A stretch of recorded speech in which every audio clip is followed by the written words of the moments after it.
That's common sense, I hope. Hello interwebs and welcome back. I'm Shanna and this is where I share my life and stories and adventures and opinions and whatever else I feel like. And with tourism increasing in Japan every year and more people visiting shrines and temples and all of that, I think it's really important that we have a little chat about what shrine etiquette is and, you know, not doing rude or improper things at these shrines. There are a lot of things that I think most people don't know, and I especially didn't know when I first came here, that I would like to share with you today. And I think first and foremost, I want to add that shrines and temples, while they are tourist destinations, they are things that you should definitely check out, they are still places of worship. They are places that people still go to pray, and they still go to, you know, put their wishes out there to their god or deity. And I think it's important to recognize that, because if you recognize that, you're not going to make a lot of mistakes, or at least rude, intentional mistakes. So without further ado, let's go ahead and get into the rules for shrine etiquette. Number one, like I was just saying in the beginning of the video, use your head and just be respectful. They're places of worship. If something doesn't seem like you should do it, you probably shouldn't do it. Number two, we'll call this the approach. So when you first arrive at a shrine, typically the first thing that you see is the giant torii gate, which they can range in color, but they are typically red or specifically vermilion in color, although sometimes you see them just being like wooden, which is pretty common as well. Basically, these gates symbolize the transition from walking into the everyday mundane world and into something more sacred and more spiritual as you pass through them. So if you are somewhere like Fushimi Inari, where you're passing through a lot of them, you're going somewhere that's like extremely spiritual and extremely sacred, which is really cool. But there are formalities to keep in mind when you approach these gates. When you approach the first gate, just take a moment and do a polite bow. It doesn't have to be anything extravagant. You don't have to do a deep bow, just very polite, small bow from the waist. When you also go to walk through the gate, don't walk straight through the middle. The pathway is designed to be for the gods and deities of that shrine, and the last thing that you want to do is get in the way of the gods or the deities. So walk to the side of the path and keep either to the right or left. Now, that doesn't mean go around the gate. If you go around the gate, it's like, would you go through somebody's window into their house rather than going through the front door? No, you wouldn't. The gods and deities are welcoming you into their spiritual grounds through this gate. Don't be rude by going around it, and don't get in their way by walking through the middle.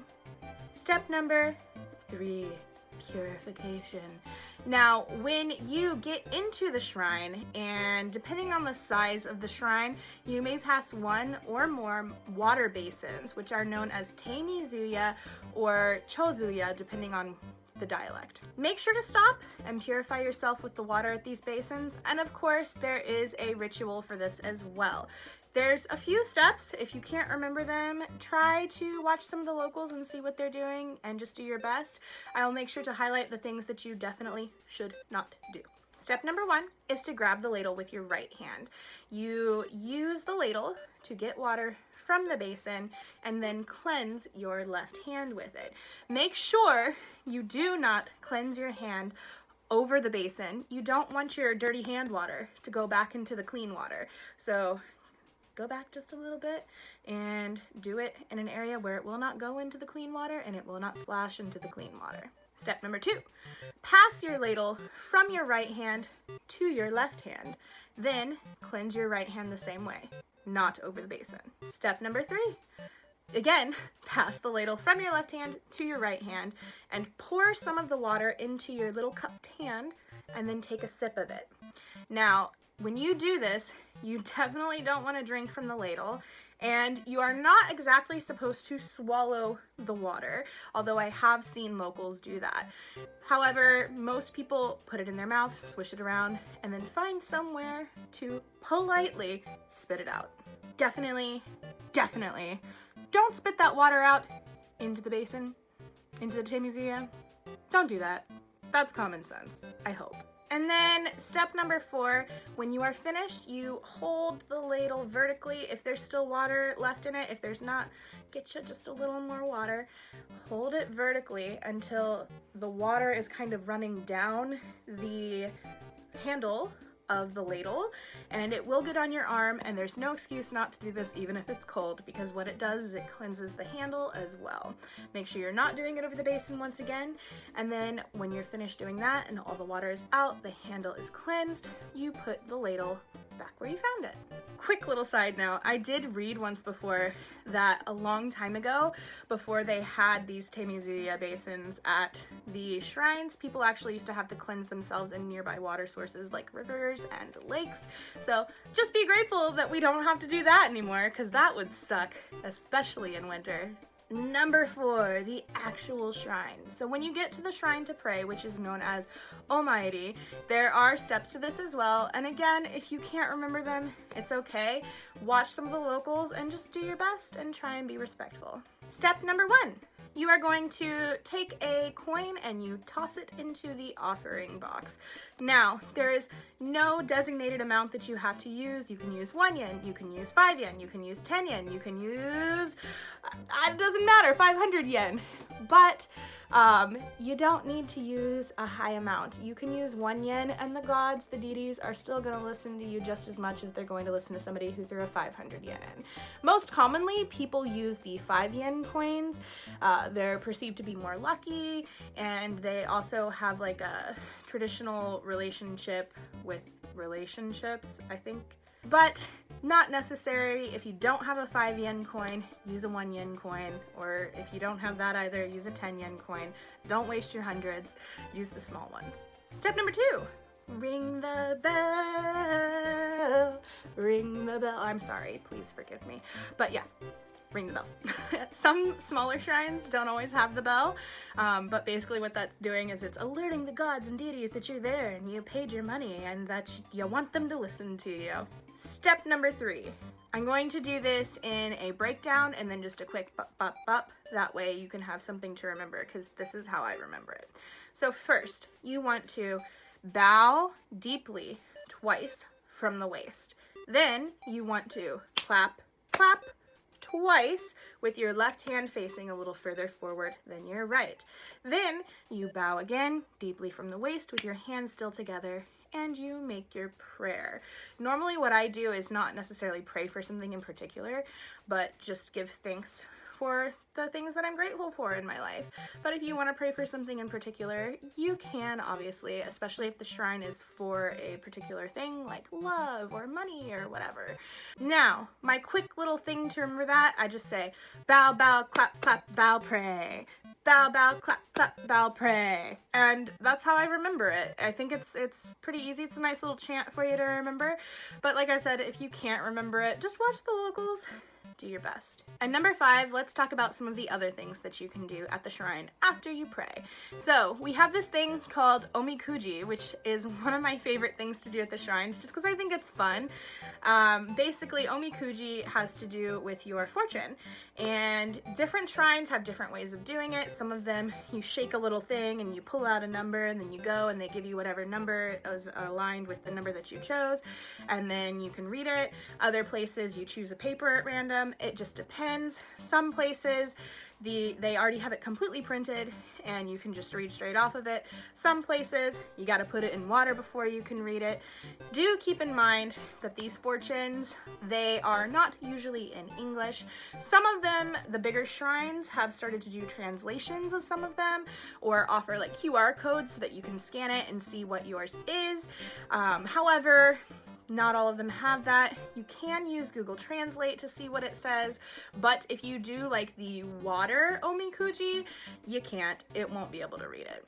Now, very important, if your fortune is anything except for Daiki Chi, or Great Blessing, which is this symbol here, you don't want to keep it.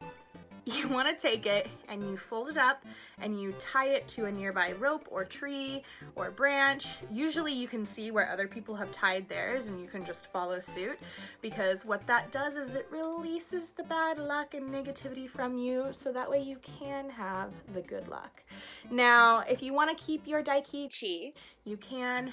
I kept mine because I thought it was like kind of a cool little souvenir, especially because I went and did it for the new year.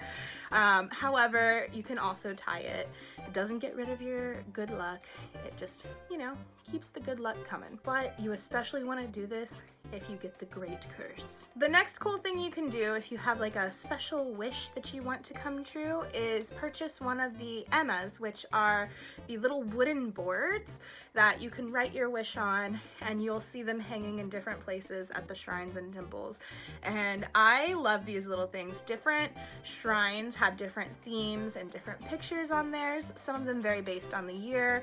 So if it's the year of the pig or boar, you're gonna see pigs. If it's like the horse, you're gonna see a horse. So I think that's really, really cool. The next thing you can do is check out the little trinkets or items that are meant for doing things like warding off evil spirits and welcoming money and luck into your life, and get you some of those. Keep in mind that traditionally these items are burned every year, so that way you can get rid of the things from the previous year, buy a new one, and welcome in new for the new year. However, I've kept mine. I don't think that, you know, they always need burned, but just traditionally they are, so keep that in mind. And the next thing, which is also one of my favorite things, I keep saying that, but yeah, is getting your shuin, which is basically the stamp or symbol with the beautiful Japanese calligraphy written over it of whatever shrine or temple you are at. You can buy the Go Shuin, which is the book, and everywhere you go, ask to get it signed. It's very cheap, usually 200 or 300 yen to get it signed. The actual book itself can range in price anywhere from like 800 to 2,000 yen usually, but it's totally worth it, because then you have these beautiful pieces of art that once your book is full, you can hang it somewhere, you can put it on a coffee table, and you can be like, hey, here's all the cool temples and shrines that I went to, and look at this beautiful calligraphy and these beautiful stamps. I love it. I try to remember mine and do it almost everywhere I go. Actually, here, let me show you some of mine. So this is my Go Shuin. I got it during autumn, so it's got the autumn leaves on it. And you can open it up and you can see all of my beautiful calligraphy and everything. Now, mine's not full, but once it is, these pages, when it's not in the plastic, actually pull out, so it becomes like this long, you can see by the way it's folded here, maybe picture. So it would be really cool, I think, to put on a wall somewhere. And we're on to number 6, which is leaving the shrine. So when you are leaving the shrine, you are typically going to go out the same way that you came in, which is through those big gates. Now, remember, we don't walk down the middle, we walk to the side, and we don't walk around it. So, same way you came in, essentially, you're going to leave, and then once you're back on the outside of the gate, you do another polite bow from the waist, saying goodbye and thank you, and you can go about your merry way. And that's pretty much it for the etiquette and rules of the shrine, at least the main ones. I'm sure there are lots of little ones that I don't know or I didn't share, and if you know any, you can share them in the comments below. Let's help each other out a little bit. But those are the main ones, and keep in mind, you don't have to be perfect, just do your best. These places are spiritual, they're places of worship and practice, and as long as you are being respectful and doing your best and watching the locals, you're gonna be fine, like I've said in other videos before. But I hope you guys enjoyed this one, and I hope it was helpful, because that pretty much wraps it up for this one, and I hope you liked it. If you did, please make sure to like, comment, subscribe. If you don't know what to comment down below, you can leave a little Torii gate emoji. That's a pro appropriate. Not only does it help out my channel a lot, but it lets me know that you're here, it gives us a chance to chat, lets me know you made it to the end of the video, and of course, I love to see your faces down there. If you want another way to support my channel, down below there are links to my merch store, my Patreon, and my website. There's zero obligation to check any of those out, but if you're coming to Japan and you need some lists of places to go, my website's a good place for that, and there's zero obligation to check any of those out. But if you want to, you can, and it's always appreciated. Again, thank you guys so much for watching. I love you all so very much, and I will see you next time. Bye! Which is usually red or specifically vermilion in color. Sometimes they're just wooden, but that's the typical...